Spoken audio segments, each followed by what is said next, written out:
দেই না দেই, টাকাটা গুনেন কয় টাকা নেয়?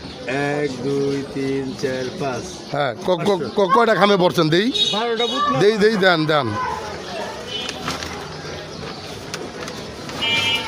কি করবেন টাকা দিয়ে? বিসমিল্লাহির রহমানির রহিম।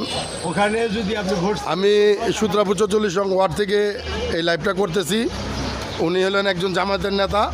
উনি যে দোকানে বসে বসে 500 করে খামে টাকা ভরতেছিল, 500 করে খামে টাকা ভরতেছিল। এটা আমরা এখন চ্যালেঞ্জ বলতে ই করলো, উনি বলতেছে, ভোট করে সন্দেহ উনি আমাদের বুঝ দিতেছে যে এটা হলো মানে কিসের বললেন মুরব্বী? যদি কোনো ভোট সন্দেহ হয় তাহলে ওটা ভোট চ্যালেঞ্জ করা যাবে। 100 টাকা সরকারি জমা দিতে হবে, হ্যাঁ, জমা দিয়ে তারপর চ্যালেঞ্জ করা যাবে। এটা কি শুধু জামায়াতের জন্য? সবার জন্য, এটা সবার জন্য? সরকারি আইনে আছে। তাহলে 100 টাকা হলে আপনি 500 করে কেন পড়ছেন? এরপর যদি আরো জমা মানে চ্যালেঞ্জ করতে হয় সেজন্য, সেই জন্য আর কি। সেজন্য পড়ছেন। হ্যাঁ।